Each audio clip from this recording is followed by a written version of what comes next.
ఖురాన్లోని సూరే కహఫ్ ఒక అద్భుతమైనటువంటి సంఘటన. విశ్వాస మాధుర్యం, సత్యధర్మంపై నిలకడ, ఆ మార్గంలో వచ్చే కష్టాలను ఎలా అధిగమించాలి, సహన స్థైర్యాలు, సాహసోపేతాలు, దైవం యొక్క సహాయం ఎలా ఉంటుంది, ఒక విశ్వాసి తన విశ్వాసంపై ఎలా స్థిరంగా ఉండాలో తెలిపే ఒక అద్భుతమైనటువంటి ప్రేరణ కలిగించే సూరా ఇది. ఈ సూరాని అర్థం చేసుకొని చదివితే మన రోమాలు నిక్కబుడుచుకుంటాయి, మన విశ్వాసం బలపడుతుంది. ఎలాంటి పరిస్థితుల్లోనైనా విశ్వాసంపై స్థిరంగా ఉంటే ఆ అల్లాహ్ యొక్క సహాయం ఏ స్థాయిలో వస్తుందో తెలిపే అద్భుతమైనటువంటి సంఘటన సూరే కహఫ్లో మనకు కనిపిస్తుంది. తమ నిజదైవాన్ని తెలుసుకున్న 7 యువకులు తమ విశ్వాసాన్ని కాపాడుకోవడానికి కొండలకు వెళ్ళిపోయారు. అక్కడ వారందరికీ సరిపోయే వైశాల్యం ఉన్న ఒక గుహ కనబడింది. ఆ గుహలో వాళ్ళు దాక్కున్నారు. వారిని అనుసరిస్తూ ఒక కుక్క కూడా అక్కడి వరకు వచ్చింది. ఆ కుక్క గుహ ముఖద్వారం వద్ద కూర్చుంది. వాళ్ళు తమ వద్ద ఉన్న ఆహార పదార్థాలు తిని సమీపంలోని వాగునీరు త్రాగి విశ్రాంతి తీసుకున్నారు. కొద్దిసేపటికి వాళ్ళంతా గాఢ నిద్రలోకి మునిగిపోయారు. ఆ విధంగా వారు గుహలో 309 సంవత్సరాలు నిద్రపోతూ ఎలా బ్రతకగలిగారు?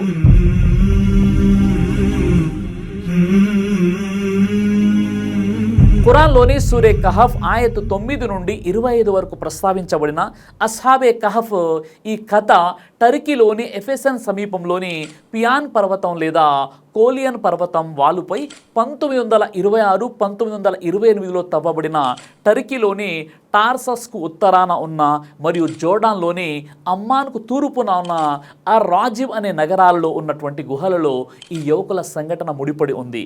ఈ 3 ప్రదేశాలలో అస్హాబే కహఫ్ కథ అనేది అంటే ఆ కొండ గుహ వారి సంఘటన జరిగిందని కొంతమంది చరిత్రకారులు చెప్తూ ఉంటారు. జోర్డాన్లో ఉన్న గుహలో ఇప్పటికీ ఆ గుహలోని యువకుల ఎముకలు ఉన్నట్లు కొన్ని చారిత్రక ఆధారాలు అయితే చెప్తున్నాయి.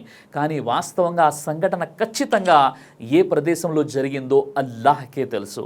అయితే ఆ సంఘటన ఎక్కడ జరిగినా ఆ గుహలోని యువకుల యొక్క కథ అనేది మనందరికీ కూడా ఆదర్శం. ఖురాన్లోని సూరే కహఫ్ సూర నెంబర్ 18 ఆయత్ నెంబర్ 10, 11, 12 మరియు 13లో ఆ యువకులు గుహలో ఆశ్రయం పొందినప్పుడు ఇలా ప్రార్థించారు. మా ప్రభు, నీ వద్ద నుంచి మాకు కారుణ్యాన్ని ప్రసాదించు, మా పనిలో మా కోసం సన్మార్గాన్ని సులభతరం చెయ్యి.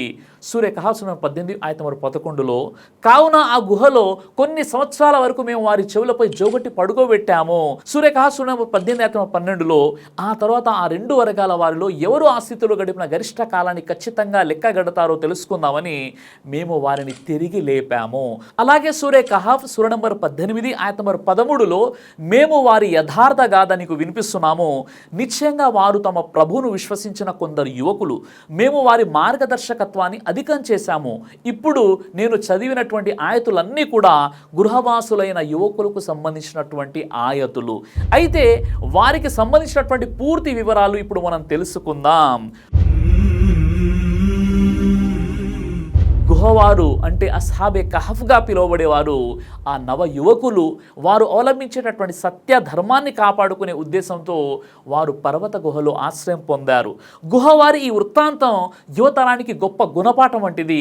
విచ్చలవిడితనం, వ్యర్థ వ్యసనాలు గురవుతున్న నేటి నవ యువకులు ఈ వృత్తాంతం నుండి నీతిని గ్రహించి తమ శక్తియుక్తులను దైవ ప్రీతిని పొందే మార్గంలో వెచ్చిస్తే ఎంత గొప్పగా ఉంటుంది ఒక్కసారి అర్థం చేసుకోండి. అయితే ఈ అస్హాబే కహఫ్ ఈ యువకులు క్రైస్తవ మతస్థులని కొందరు భావిస్తున్నారు. మరికొంతమంది యేసుక్రీస్తు హజ్రత్ ఈసా అలైహిస్సలాంకి పూర్వం వారని మరికొందరు అభిప్రాయపడ్డారు. అయితే హాఫిజ్ ఇబ్నే కసీర్ ఈ 2వ అభిప్రాయం వైపునకు మొగ్గారు. ఆయన ప్రకారం పూర్వం దిహియానుస్ అనేటటువంటి రాజు ఒకడు ఉండేవాడు. అతడు బహుదైవారాధన వైపునకు, షిర్కుతో కూడుకున్నటువంటి జాతరల వైపునకు ప్రజల్ని పురికొల్పేవాడు. అయితే ఖురాన్లో ఆ యువకులకు సంబంధించి ఫిత్యాతున్ అనే పదం ఉపయోగించబడింది. దీని ద్వారా వారి సంఖ్య 9 లేక అంతకంటే తక్కువ ఉండి ఉంటుందని ఇక్కడ మనకు బోధపడుతుంది.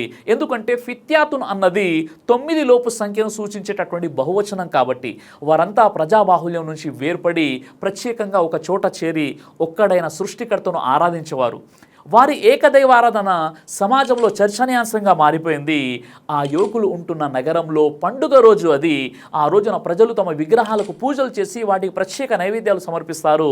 కానీ ఈ కార్యక్రమంలో పాల్గొనకుండా ఒక యువకుడు మాత్రం దూరంగా ఉండిపోయాడు. ఎందుకంటే అతని మనసులో ఈ కార్యక్రమాల పట్ల అనేక అనుమానాలు ఉన్నాయి. అతను ఒక చెట్టు నీడన కూర్చొని నగరంలో జరుగుతున్న కార్యక్రమం గురించి ఆలోచించసాగాడు. కొంతసేపటి తర్వాత అతని మిత్రుడు ఒకడు వచ్చి అతనితో కలిశాడు. ఆ తర్వాత కొద్దిసేపటికి మరొకడు, అలా మొత్తం 7 మిత్రులు అక్కడ కలిసిపోయారు. వారందరి ఆలోచన విధానం ఒక్కటే, విగ్రహారాధన పట్ల, విగ్రహారాధకుల పట్ల వారి మనస్సులలో అనేక అనుమానాలు ఉన్నాయి. అల్లా వారికి సత్యాన్ని గ్రహించే వివేకం ప్రసాదించాడు. వారు తాము నమ్మిన ధార్మిక విశ్వాసాన్ని తమ హృదయాల్లోనే దాచుకోవాలని వారు నిర్ణయించుకున్నారు. ఎందుకంటే రాజు కూడా విగ్రహారాధకుడే కాబట్టి. ఆ యువకులు తమ విశ్వాసం గురించి చెబితే రాజు వారిని వేధింపులకు గురిచేస్తాడని భయపడ్డారు. వారంతా మళ్ళీ ఒక రాత్రి సమావేశమయ్యారు. అందులో ఒకరు గుసగుసగా మిగిలిన వారితో మాట్లాడుతూ, రాజుగారికి మన గురించి తెలిసిపోయిందట, మనం మతం మార్చుకున్నామని తెలిసి రాజు కోపంతో మండిపడుతున్నాడట, కనుక మనం విగ్రహారాధనలో పాల్గొనకపోతే శిక్షిస్తానని బెదిరించినట్లు కూడా తెలిసింది. రాజు రేపు మనల్ని తన దర్బారుకు పిలుస్తాడు, దర్బారులో మనపై విచారణ జరిపిస్తాడు.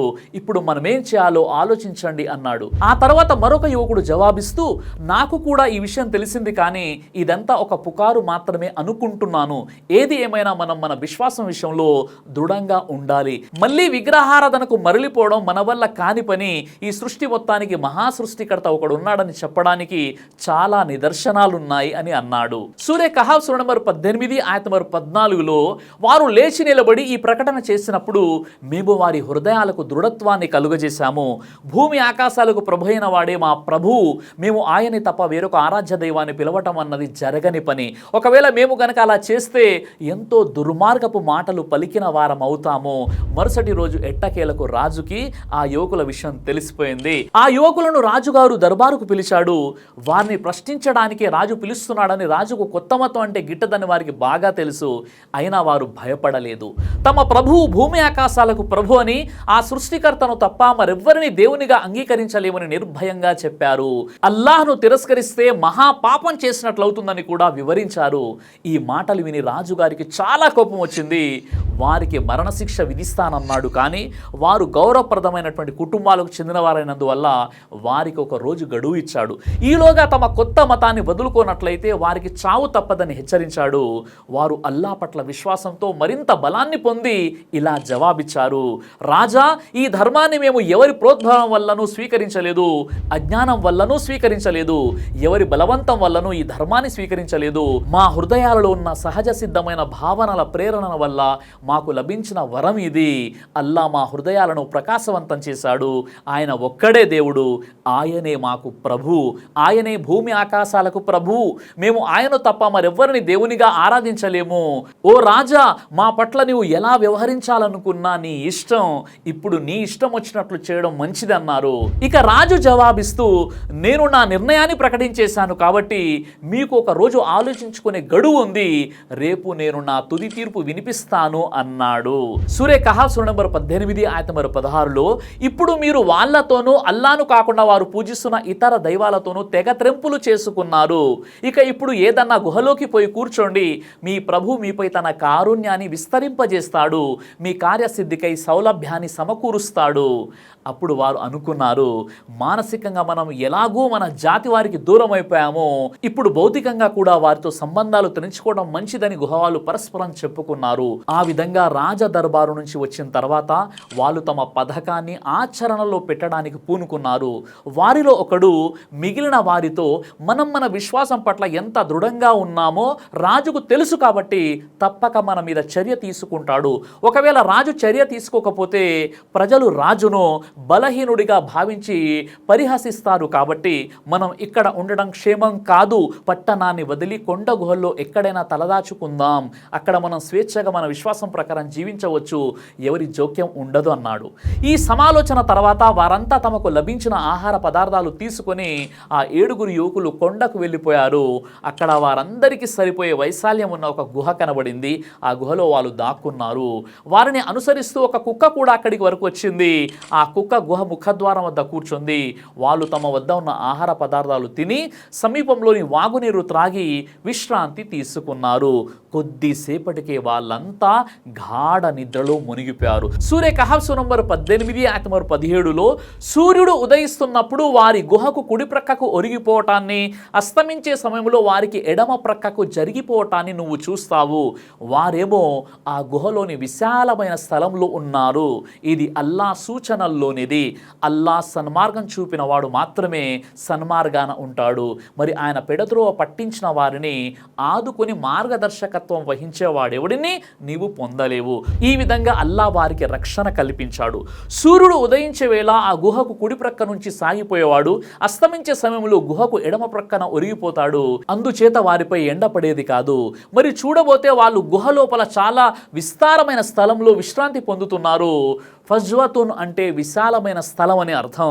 అది సువిశాలమైన స్థలమైనప్పటికీ దానిపై ఎండ పడకుండా ఉండేలా సూర్యుడు కుడి ఎడమలకు వాలిపోవడం ముమ్మాటికి అల్లాహ్ యొక్క నిదర్శనం.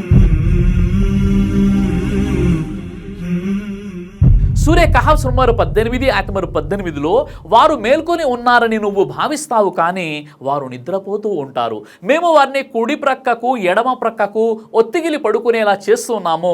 వారి కుక్క కూడా గుహ ముఖద్వారం వద్ద తన ముందు కాళ్ళను చాపి కూర్చుని ఉండేది. ఒకవేళ నువ్వు వారిని తొంగి చూస్తే వెనుతిరిగి పారిపోతావు. వారి గాంభీర్యం నిన్ను భయకంపితుని చేస్తుంది. సూర్యుడు ఉదయించే వేళ ఆ గుహ కుడి ప్రక్క నుంచి సాగిపోయేవాడు, అస్తమించే సమయంలో గుహకు ఎడమ ప్రక్కకు ఒరిగిపోతాడు. అందుకే వారిపై ఎండ పడేది కాదు. ఇక్కడ గమనించదగ్గ విషయం ఏంటంటే మేల్కొని ఉండేవారు ఎలా ఉంటారో వారు కూడా సరిగా అలాగే ఉన్నారు. పదే పదే అటు ఇటు ఒత్తిగిలుతూ ఉండేవారు. వారు ఆ విధంగా అటు ఇటు దొర్లటంలో కూడా గొప్ప పరమార్థం ఉంది. ఆ ఏర్పాటు గనక జరిగి ఉండకపోతే నేల మట్టి వారిని తినేసేది, వారి శరీరాలు కుళ్ళిపోయేవి. ఎవరు కూడా వారి దగ్గరకు వెళ్లకుండా ఉండడానికి అల్లా తరపున జరిగిన అపురూపమైన రక్షణ ఏర్పాటు ఇది. ఆ విధంగా ఆ యువకులు పట్టణం వదిలి వెళ్ళిన విషయాన్ని అందరూ చెప్పుకోసాగారు. వాళ్ళు ఎక్కడికి వెళ్ళారో ఎవరికి తెలియలేదు. వారి తల్లిదండ్రులు వారిని వెతకడానికి చాలా మందిని పంపించారు. రాజు కూడా దేశం యావత్తు వారి కోసం వెతికించాడు, కానీ వారి జాడ మాత్రం దొరకలేదు. ఫలితం శూన్యమైపోయింది. ఎందుకంటే వారిప్పుడు సూక్ష్మ ద్రష్ట అయిన అల్లా రక్షణలో విశ్రాంతి తీసుకుంటున్నారు. ఇలాంటి సంఘటన దైవ ప్రవక్త ముహమ్మద్ సల్లల్లాహు అలైహి వసల్లం వారి జీవితంలో కూడా జరిగింది.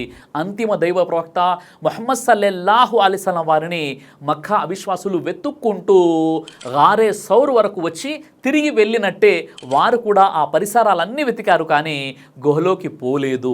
వారు ఈ విధంగా మాయమైపోయిన తర్వాత చాలా కాలం వరకు జనం కథలుగా చెప్పుకున్నారు. అనేక తరాల వరకు ఈ కథ వ్యాపించింది. రోజులు నెలలు గడిచాయి, సంవత్సరాలు గడిచాయి. ఆ తర్వాత వాళ్ళు అలాగే గాఢ నిద్రలో ఉండిపోయారు. సూర్యకిరణాలు ఆ గుహలోనికి రాలేదు. కటిక చీకట్లో ఉండడం వల్ల వారి గురించి బాటసార్లకు కూడా తెలుసుకునే అవకాశం చిక్కలేదు. వారి చుట్టూ ఉన్న ప్రపంచం నుంచి అల్లా వారికి ఆశ్రయం కల్పించాడు. ఆ విధంగా ఒక సుదీర్ఘ కాలం వరకు గాఢ నిద్రలోకి వెళ్ళిపోయిన తర్వాత ఎప్పుడైతే వారు మేల్కొన్నారో ఆ సందర్భాన్ని అల్లా సుబ్హానహు వ తఆలా ఖురాన్లో ఇలా తెలియజేస్తున్నాడు. సూర్య కహఫ్ నంబర్ 18 ఆయత నంబర్ 19లో ఇదే విధంగా వారు పరస్పరం ప్రశ్నించుకోవడానికి మేము వారిని లేపి కూర్చోబెట్టాము. వారిలో ఒకతను మీరు ఎంతసేపు ఇక్కడ విశ్రమించి ఉంటారు అని అడగ్గా ఒక రోజో లేక ఒక రోజు కన్నా తక్కువ సమయమో ఉండి ఉంటామని వారు సమాధానం ఇచ్చారు. మళ్ళీ ఇలా చెప్పారు, మీరు ఎంతసేపు ఉన్నారన్న విషయం మీ ప్రభువుకే బాగా తెలుసు. సరే, ఇప్పుడు ఈ వెండి నాణాలనిచ్చి మీలో ఒకరిని పట్టణానికి పంపండి. అతను వెళ్ళి అత్యంత పరిశుద్ధమైన భోజనం ఏదో కనుక్కొని అందులో నుంచి మీకోసం తినటానికి తీసుకువస్తాడు. అయితే అతను మృదువుగా జాగ్రత్తగా వ్యవహరించాలి. మీ జాడ ఎవరికీ తెలియనివ్వకూడదు. ఆ విధంగా వారు 309 సంవత్సరాల కాలం నిద్రలో గడిపారు. ఆ తర్వాత అల్లా వారిని మళ్ళీ నిద్ర నుంచి లేపాడు. నిద్ర నుంచి మేల్కొన్న తర్వాత ఆ యువకులు తాము చాలాసేపు నిద్రపోయామని అనుకున్నారు. అందులో ఒకడు జవాబిస్తూ బహుశా ఒక రోజంతా నిద్రపోయి ఉంటామన్నాడు. మరొకడు జవాబిస్తూ సూర్యాస్తమయం ఇంకా కాలేదు కాబట్టి రోజులో కొంత భాగం మాత్రమే నిద్రపోయి ఉంటామన్నాడు. ఇంకొకడు మాట్లాడుతూ ఈ ఊహలు కట్టిపెట్టండి, నిజం అల్లాహ్కు మాత్రమే తెలుసు. ముందు నాకు ఆకలి చాలా వేస్తుంది. మనలో ఎవరినైనా పట్టణానికి పంపించి ఆహారం తెప్పిద్దాం. మన జేబులో ఎవరి వద్ద ఎంత సొమ్ము ఉందో పోగు చేయండి. పట్టణానికి వెళ్ళేవారు ఎవరైనా చాలా జాగ్రత్తగా ఉండాలి. మన ఆచూకీ ఎవరికి తెలియకూడదు అన్నాడు. వాళ్ళంతా తమ వద్ద ఉన్న సొమ్మును ఒకరికిచ్చారు. అతనిని పట్టణానికి పంపించేశారు. ఆ యువకుడు పట్టణం దగ్గరకు చేరుకుంటున్నప్పుడు అక్కడి పరిసరాలు చూసి చాలా ఆశ్చర్యపోయాడు. అంతా కొత్తగా ఉంది. అతను ఏది గుర్తుపట్టలేకపోయాడు. భవనాలు, ప్రజల వస్త్రాధారణ, వ్యవహార శైలి అన్నీ కూడా మారిపోయాయి. ఆ విధంగా అతను ఒక పలహారశాల చూసి అందులోకి ప్రవేశించాడు. ఆ దుకాణందారుడు యువకుడి ముఖంలోని తేజస్సుకు ఆశ్చర్యపోయాడు. యువకుడు రొట్టెలు కావాలని అడిగాడు. కానీ ఆ యువకుడు ఇచ్చిన నాణ్యాలు చూసి దుకాణందారుడు ఆశ్చర్యపోయాడు. ఆ విచిత్రమైన నాణ్యాలు ఎక్కడి నుంచి తీసుకొచ్చామని ప్రశ్నించాడు. అలాంటి నాణ్యాలు ఇక్కడ వాడకంలో లేవని అన్నాడు. వారిద్దరి మధ్య వాగ్వివాదం ప్రారంభమైంది. త్వరలోనే జనం గుమిగూడారు. ఆ యువకుడు ఆ ప్రాచీన నాణ్యాలను ఎక్కడి నుంచి సంపాదించాడో తెలుసుకోవాలని ప్రతి ఒక్కరూ భావించారు. ఆ యువకుడు ఆ డబ్బు తన స్వంతమని వాదించాడు. రాజభటులు అక్కడికి వచ్చారు. ఆ యువకుడిని న్యాయస్థానానికి తీసుకుపోవడం జరిగింది. అక్కడ ఆ యువకుడిని ప్రశ్నించడం జరిగింది. అతను తన గురించి చెప్పాడు. గుహలో ఉన్న తన 6 మిత్రుల గురించి కూడా చెప్పేశాడు. అప్పుడు ప్రజలకు ఆ యువకుడు ఎవరో తెలిసింది. 309 సంవత్సరాల క్రితం పట్టణం నుంచి మాయమైన 7 యువకుల్లో ఒకడిగా అతన్ని గుర్తించారు.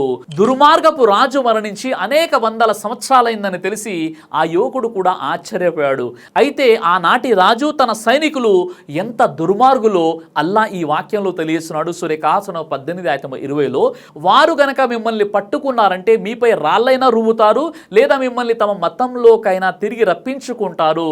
అదే గనక జరిగితే మీరెన్నటికీ సాఫల్యం పొందలేరు. ఈ వాక్యాన్ని బట్టి ఆ రాజు ఎంత దౌర్జన్యపరుడో మనకు అర్థమవుతుంది. అయితే గతించిన ఇలాంటి సంఘటనలను ప్రస్తావించే ఉద్దేశాన్ని అల్లా ఖురాన్లోని ఆయతులు తెలియజేస్తున్నాడు. సూర్యకాసనం 18:21లో ఈ విధంగా అల్లా వాగ్దానం సత్యమని, ప్రళయం సంభవించటంలో సందేహానికి తావు లేదని ప్రజలు తెలుసుకోవటానికి మేము వారి పరిస్థితిని గురించి ప్రజలకు తెలియచేశాము. మరి వారేమో అప్పుడు ఈ వ్యవహారంలో పరస్పరం తర్జన భర్జన చేసుకోసాగారు. వీరి గుహపై ఒక కట్టడం కట్టండి అని కొందరన్నారు. వీరి సంగతి వీరి ప్రభుకే బాగా తెలుసు. వీళ్ళ వ్యవహారంలో పైచేయిగా ఉన్నవారు మాత్రం ఇలా అన్నారు, మేము వీళ్ళు ఉన్న చోట ఒక ఆరాధన ఆలయం కడతాము. ఈ సంఘటన గురించిన వార్త రాజుగారికి తెలిసింది. ఆయన ఒక సందేశాన్ని పంపి ఆ యువకుడిని పిలిపించుకున్నాడు. యువకుడు చెప్పిన విచిత్రమైన కథ విన్న తర్వాత రాజు ఆ యువకునితో కలిసి కొండ గుహ వద్దకు వెళ్ళాడు. యువకుడు తన మిత్రులను గుహ బయటకు రమ్మని పిలిచాడు. ఇప్పుడు భయపడవలసిన పని లేదని చెప్పాడు. వారు బయటకు వచ్చారు. ఆ యువకుల ముఖాలపై తేజస్సు చూసి రాజు ఆశ్చర్యానికి గురయ్యాడు. వారిని చాలా అభిమానంగా ఆలింగనం చేసుకున్నాడు. ఆ విధంగా మిగిలిన యువకులు తమ మిత్రుడి ద్వారా జరిగిన కథ తెలుసుకున్నారు. రాజు వారిని తన భవనానికి రమ్మన్నాడు. కానీ వారు ఆ ఆహ్వానాన్ని మర్యాదగా కాదంటూ తమ బంధువులు, మిత్రులు అందరూ మరణించినందువల్ల ఇక జీవితంలో తమకు కావాల్సింది ఏమీ మిగలలేదని అన్నారు. విచారణ జరిగిన తర్వాత అతని సహాయంతో ఆ రాజ్యాధికారి ఆ గుహ వరకు చేరుకున్నాడు. వజ్ర సంకల్పులైనటువంటి ఆ యువకులను చూశాడు. వారు చేతులెత్తి అల్లాను ప్రార్థిస్తూ తమను కారుణ్యంతో కాపాడమని కోరుకున్నారు. అనంతరం అల్లా సుబ్హానహు వ తఆలా ఆ గుహలోనే నిద్రావస్థలోనే వారికి మరణాన్ని ప్రసాదించాడు. వారి అంత్యక్రియలకు వేలాది మంది ప్రజలు హాజరయ్యారు. అప్పుడు రాజ్యాధికారి ఈ యువకుల రక్షణ నిమిత్తం ఒక కట్టడాన్ని నిర్మించండి అని ఆదేశించాడు. ఈ విధంగా కొండ గుహను వారి సమాధిగా రాజు అందంగా కట్టించాడు. ఇక్కడ సమాధులను దృఢంగా నిర్మించడం అనే ఒక ప్రస్తావన వచ్చింది కాబట్టి దీనికి సంబంధించి ప్రవక్త వారు ఏమన్నారు అంటే, సమాధులను అందంగా కట్టించడం అన్నది ముహమ్మద్ ప్రవక్త సల్లల్లాహు అలైహి వసల్లం హదీసు ప్రకారంగా ఇది నిషిద్ధం. మహాప్రవక్త ముహమ్మద్ సల్లల్లాహు అలైహి వసల్లం ఆయన సహచరులు షహీదులు అంటే అమర వీరులు అయినప్పటికీ ఎవరి సమాధుల్ని కూడా ఈ విధంగా దృఢంగా కట్టించలేదు. సజ్జనుల సమాధులపై ఆరాధనాలయాలు కట్టడం అల్లాకు సుతారము ఇష్టం లేదు. అల్లా యూదులను, క్రైస్తవులను శపించుగాక వారు తమ ప్రవక్తల పుణ్యపురుషుల సమాధులను ఆరాధన ఆలయాలుగా చేసుకున్నారు అన్న మహనీయ ముహమ్మద్ సల్లల్లాహు అలైహి వసల్లం యొక్క ప్రవచనం ఈ సందర్భంగా మనం గుర్తుకు చేసుకోవాలి. సహీ బుఖారీ కితాబుల్ జనాయిజ్, ముస్లింలోని కితాబుల్ మసాజిద్లో కూడా ఈ ప్రస్తావన మనకు కనిపిస్తుంది. అయితే మరో సందర్భం ఏంటంటే, 2వ ఖలీఫా అయినటువంటి హజరత్ ఉమర్ రదియల్లాహు అన్హు వారి పరిపాలన కాలంలో ఇరాక్లో హజరత్ దానియేల్ అలైహిస్సలాం ఆయన సమాధి కనుగొనబడింది. అయితే దాన్ని ఇతర సమాధుల మాదిరిగా కనుమరుగు చేయమని ఆయన ఆజ్ఞాపించారు. ఫలానా సమాధి సమాధి ప్రవక్త సమాధి అని తెలిస్తే ప్రజలు దాని పట్ల అతిశయిల్లుతారన్న ఉద్దేశంతో ఆయన ఇలా చెప్పారు. తఫ్సీర్ ఇబ్నే కసీర్లో ఈ విషయాన్ని మీరు చూడవచ్చు. అసలు గుహవాసులు ఎంతమంది అన్న విషయంలో ప్రజల్లో కలిగిన సందిగ్ధాన్ని అల్లాహ్ సుబ్హానహు వ తఆలా ఖురాన్లో ఇలా తెలియజేస్తున్నాడు. ఖురాన్లోని సూరే కహఫ్ సూరా 18:22లో వాళ్ళు ముగ్గురు, నాలుగవది వారి కుక్క అని కొందరు అంటారు, వారు ఐదుగురు, ఆరోది వారి కుక్క అని మరికొందరు అంటారు, వారు తమకు తెలియని విషయంలో ఊహాగానాలు చేస్తున్నారు, వారు ఏడుగురు, ఎనిమిదోది వారి కుక్క అని ఇంకా కొంతమంది అంటారు, వారి సంఖ్య కేవలం నా ప్రభువుకు తెలుసు, వారి సంఖ్య గురించి బహుకొద్ది మందికి మాత్రమే తెలుసు అని వారికి చెప్పు, కాబట్టి నువ్వు వారి విషయంలో స్థూలంగా మాత్రమే వాదించు, ఇంకా గుహవారిని గురించి వీళ్ళలో ఎవరిని అడగకు.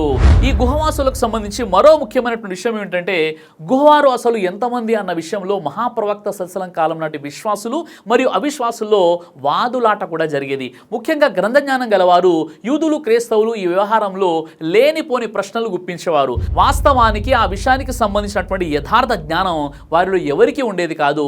అంచనాలపై కబుర్లు చెప్తున్నారు, కాకి లెక్కలు వేస్తున్నారు. ఈ విషయంలో వారి అంచనా చూడకుండా రాయి విసరడం లాంటిదే. ఇక్కడ 3 వర్గాల అభిప్రాయాలు ప్రస్తావనకు వచ్చాయి.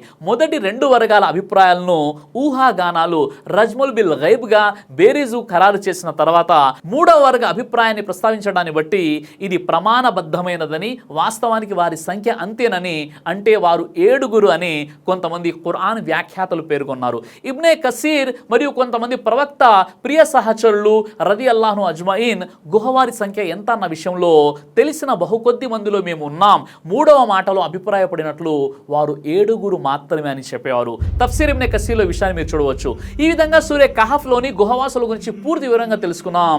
ఈ వృత్తాంతం ద్వారా మనం నేర్చుకోవాల్సినటువంటి పాఠం ఏంటంటే, నిజ దైవాన్ని తెలుసుకున్నప్పుడు దైవం తరపు నుండి పరీక్షలు ఎదురుతాయి, కష్టాలు ఎదురవుతాయి. ఆ కష్టాలలో కనుక విశ్వాసంపై స్థిరంగా ఉంటే దైవం ఖచ్చితంగా తనను నమ్ముకున్న భక్తులకు సహాయం చేస్తాడు, వారికి గౌరవం ప్రసాదిస్తాడు అన్న విషయం ఈ సంఘటన ద్వారా మనకు అర్థమవుతుంది. శుక్రవారం నాడు సూరే అల్ కహఫ్ పఠనం చేయాలని కూడా మనకు ప్రోత్సహించబడింది. మరియు ముస్లింలకు ఇది ఒక సాధారణ ఆచారం. సాధారణంగా శుక్రవారం నాడు మనం సూరే కహఫ్ని పఠించడం తప్పనిసరి అని పండితులు కూడా ధృవీకరించారు. సూరే కహఫ్కి సంబంధించి ప్రవక్త ముహమ్మద్ సల్లల్లాహు అలైహి వసల్లం వారు ఇలా అన్నారు, శుక్రవారం నాడు సూరే అల్ కహఫ్ చదివే వారికి శుక్రవారం నుండి తదుపరి శుక్రవారం వరకు మధ్య ఒక కాంతి ప్రకాశిస్తుంది.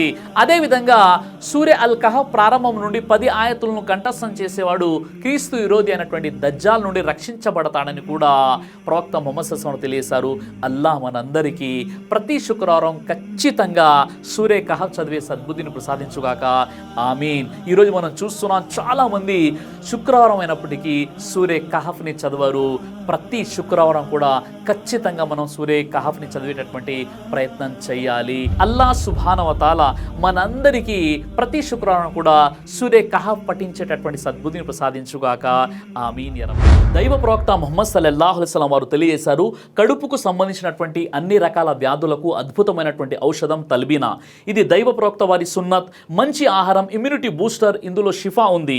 ఇది మంచి ఔషధంగా కూడా పనిచేస్తుంది. కాబట్టి పిల్లలు అయినా పెద్దలు అయినా ఎవరైనా దీనిని ఉపయోగించవచ్చు. అలాగే ఖురాన్లో దైవం తెలియజేశాడు, తేనెలో మీకు స్వస్థత ఉంది అని. కాబట్టి స్వచ్ఛమైనటువంటి ఫారెస్ట్ హనీ కోసం మీరు సంప్రదించండి. అలాగే పురుషుల కోసం ప్రత్యేకంగా తయారు చేయబడినటువంటి షాహీ హల్వా, ఇది లైంగిక సమస్యలను దూరం చేసి శృంగార సామర్థ్యాన్ని పెంచుతుంది, మీ దాంపత్య జీవితంలో మంచి అనుభూతినిస్తుంది. ఇందులో ఎలాంటి సైడ్ ఎఫెక్ట్స్ లేవు. ఇది కంప్లీట్గా హెర్బల్ ప్రొడక్ట్స్తో తయారు చేయబడినటువంటిది. కాబట్టి స్క్రీన్పై కనిపిస్తున్నటువంటి ఈ నెంబర్స్కి కాల్ చేసి మీరు ఇప్పుడే ఈ ప్రొడక్ట్స్ని ఆర్డర్ చేసుకోవచ్చు. కొరియర్ ఫెసిలిటీ కూడా ఉంది. ఆలస్యం ఎందుకు, వెంటనే ఆర్డర్ చేయండి.